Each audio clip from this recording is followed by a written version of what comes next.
Hi everybody, Dermot Crowley, and that's Joe Dockery at the end, and this is Barbara Kirby. They all played various parts, but you can probably work that out for yourself, can't you? Good. Cool, so as ever, I will kick off the discussion with about 2 or 3 questions and then hand it over to the floor. So please have a think if there's anything that you'd like to put to anybody or everybody on stage. So I know all of you have been with this production from the off at the National Theatre. I hear some more. Sounds like Rupert. Does sound like Rupert. I don't have chairs, who's Oh no, it's just Rupert impersonating. Come on, Rupert. Oh, here we go. This is Rupert Van Sittart. Hello. Hello. I'm Rupert. Going well. So you were all with it from the start. It kind of made history when this production opened, and that it opened in secrecy, or it was certainly rehearsed in secrecy, and then only announced, I think it was about 48 hours before press night, for fear, I believe, of causing contempt of court for the phone hacking trial. So it was quite unprecedented circumstances in which to rehearse a new play. I wondered if you could sort of tell us about that experience and what that was like. Anybody? Are we allowed to?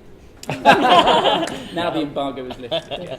It was very exciting in lots of ways, and in a strange way it started before that, because we did a workshop about a year and a half ago, I think, before any rehearsal started.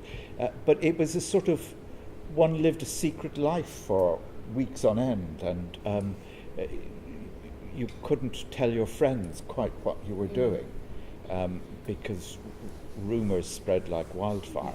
And so that made it very interesting, and it was a sort of a frisson that you had this little secret that you hugged to yourself, apart from telling your nearest and dearest, and that made it very exciting to do. And that's hard for an actor too, because you're available often during the day for your friends, and then suddenly it's like, oh no, I can't go for coffee. Well, why, Kira? No, what are you doing? I just have work. What are you? I'm working at the National. What are you working on? I can't discuss it. Catering, front of house. All of my friends tried to guess what it was, and they would say, well, I've been thinking about it, and I think it might be about politics. And I'd say, well, there is a politician in it. Oh, and then somebody else would say, is it about the police? And I'd say, well, there is a police in it. Is it about the press? Well, there is a journalist in it. I managed not to give away anything. And I enjoyed it so much I continued to lead a secret life ever since. I don't tell any of my friends about anything. Did the play sort of change as the trial went on? I mean, I can only imagine that certainly when the result came out, that there must have been a few. We had lawyers advising us throughout the rehearsal process. So my job as staff director initially at the National, and then associate director here, during rehearsals involved quite a lot of emailing the lawyers various people's names, and if they sounded slightly like someone who worked for companies including News International, then maybe we needed to change the names in the play and things like that. And also the character of Virginia White, played by Joe, was something that happened during rehearsals. So we were chopping and changing as we went. Yes, the play was always evolving, because we rehearsed it for such a long time, so that, all sorts of possibilities or eventualities, according to Richard Bean's imagination, were worked on. But that's not kind of unique to this play because of its particular circumstances. No. You'd expect that for any new piece of writing. You're trying stuff out all along with the whole process, aren't you? And quite unheard of. We did our dress rehearsals, and usually you do your dress rehearsals, and then you'll have the first night, like the night after your last dress rehearsal. We had 5 days off, and we all went away, and not knowing we couldn't do anything until the verdict was out. Yeah. No. Because there was always a worry as well.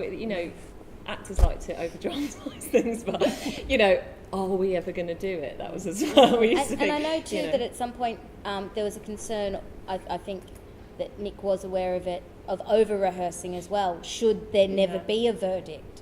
That you don't want to over-rehearse something that by the time press night's come and gone, we've all completely moved on from the project emotionally and no longer care. So, And the nightmare scenario was if there'd actually been if the jury couldn't reach a verdict and there was a retrial and that was it, all bets were off and the play would never have been performed. And so, we were fortunately, very worried about that. there's quite a gamble in that regard, I suppose. Yes, So, yes. so that was then, and this is now. Obviously, you've transferred them to the West End. You've had a lot more time with these characters with the play. Well, firstly, tell us how the play has sort of evolved from that slightly frantic opening period to now. What sort of changes have been made? It's shorter. Ah, okay. It's about 20 minutes shorter than it was at the National. So there's been quite a few cuts. And what were the major things to go? All sorts of things, actually. And I think had this play been rehearsed in the usual way, without the scrutiny of, the last minute thing, perhaps some of those cuts might have been made earlier. And then transferring here, I think some of those cuts have now been made. It became much more story driven, where it became, does it further the story, does it not? Kind of because it's so dense and it's such an intense amount. And you've got 23 actors, and how many characters? Like lots of people to meet. Hundreds. Who have an influence in some way, and it had to become much more kind of, it does that line give you what the audience needs to get to the next bit, because we could be here forever. There was a wonderful scene set in an art gallery. But no, there was. But that was actually one of the reasons that went was actually because of the trial, wasn't it? Because they couldn't reach a verdict on the one count of corrupting someone from the royal household. So the scene actually got cut in half because the scene ended up with someone being paid from the royal household. So that had to kind of go in half, and then the scene was so brief and inconsequential. It kind of was amazed it lasted as long as it did before we came here. It was he very was very good. bitter about that because he was in the scene. It was very good to see. Can you tell that, can't you? One more from me, and then I will hand it over to the floor.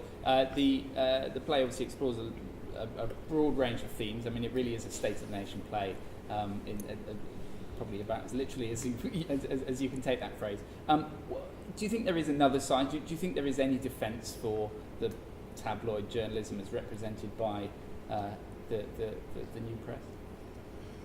I think the defence is given in the play, actually, by Wilson and indeed by Page at the end. That stories that need to be told did come out as a result of phone hacking. And to many people, it's seen as a legitimate way of getting information that needed to be put out in the public domain that otherwise would not have got out there, that would have remained secret. But of course, the problem was it went too far, and the real issue was when it was discovered they'd hacked Millie Dowler's phone, and that was when the public turned against it. Because up till that point, as Page says, these are trouser-dropping celebrities and trouser-dropping royals, and do you really care? And the answer was that most of us didn't really care. It was great fodder for us. We read all this stuff, and we loved it. And it was exciting and entertaining and amusing. But then they hacked Millie Dowler's phone, and the whole thing turned, and that's where it's developed from. I agree with you on that. The one thing, though, that I feel, because the press were also using phone hacking as a way of harassing but also controlling people, though, as well. Oh, yeah. So that's where, like the involvement with the police, but also, Millie Dowler was one case that we knew of, but, historically there were also loads of other instances where families were being, they were being sort of essentially put under, very illegal surveillance for the sake of perhaps there being a story in a situation where they're under incredible stressful and intense. No, I'm not disagreeing with that at all. I just but mean there that there's were, just so many layers. It was a way of getting out stories that did need to. Yeah. I think Although the irony, sorry. Go on. I was going to say one of the Richard Bean and Nick Heitner, whether you agree with it or not, they are both. The position of the play is not that tabloid journalism was and ever was all evil. They have a respect for a certain kind of tabloid journalism, a certain kind of gutsy that it has a place in British life, but that something really changed. Something really did change around, at a certain point in the culture, and you can sort of see that in the way the play is represented. I personally don't know if it was that cuddly always, but the idea of the play is that Page Britton changes things around and crosses a line. Although the irony is that public interest defence, obviously that Page in the play does do the exposure of the MP's expenses scandals. The irony in real life, of course, that was offered to the Sun and they turned it down. And it was the Telegraph who actually did that. So actually, our character in the play actually has a better defence of what she does than the real life scenario. Right, I'm going to hand this over now. So please do raise your hand if there's something you'd like to put.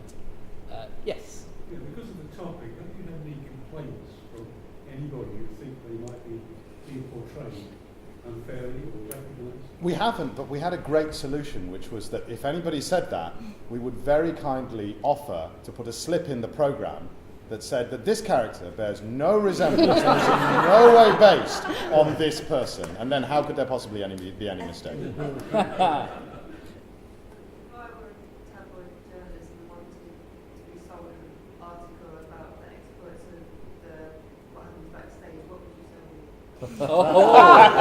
Juicy question. It kind of all depends on how much you're Pure focus, dedication and commitment to our craft. That's all you do. I mean, my job actually allows me to compile a dossier, which at some point in the future, I'll cash in on.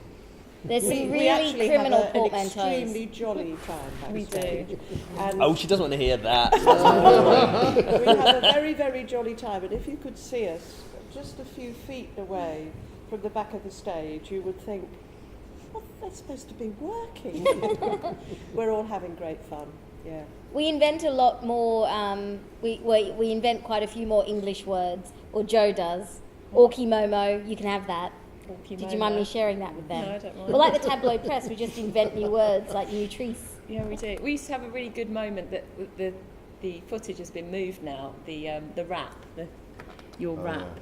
And we used to all just join in with this massive rave backstage for about 10 seconds. But now it's been moved, everyone's changing. We're like, damn it! Yeah. We used to have a good old rave, didn't we? There used to be a bit of a Management and the striptease. actors all together. Or yeah. everyone just Everyone. used to congregate, yeah.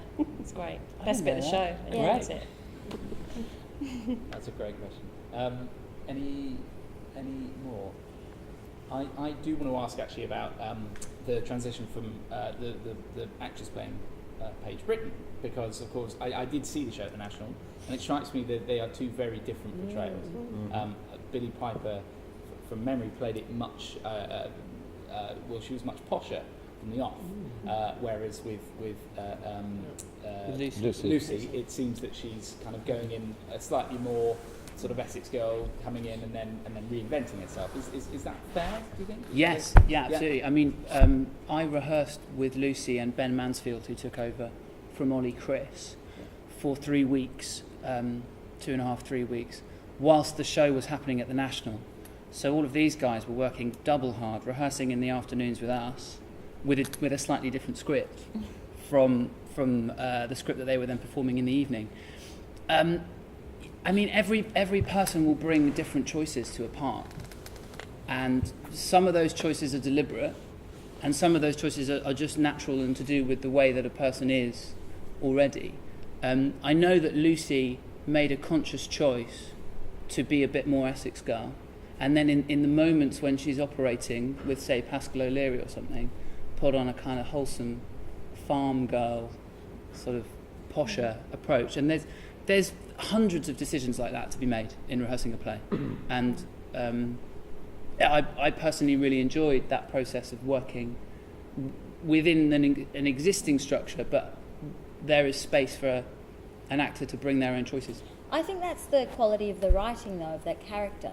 That it's a bit like a Hamlet, in that lots of different bodies could play that character and bring completely different choices and sort of, I guess, kind of affectations to it, in the same way that, you know, a woman in the workplace, you could work with millions of different female managers and they'd all have different management styles, but they might all be trying to get the company to the same kind of place. And I sort of like that about that character, actually, because I think if there was only one way of playing Paige, then she'd be written in a really boring, two-dimensional kind of stereotypical way that, you know, she'd just be a complete kind of trope of what a woman in business would be, rather than actually a human who anybody could kind of, you know, step in and out of, and you could cast in different ways.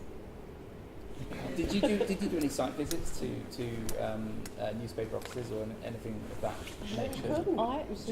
Because they were doing it in secret. Oh, who did? Joe's got a fantastic story. The day I got the call the day I got offered this job, I do some kind of corporate stuff in between when I'm not working, which isn't very much all the time. But yeah, I did a job at News UK.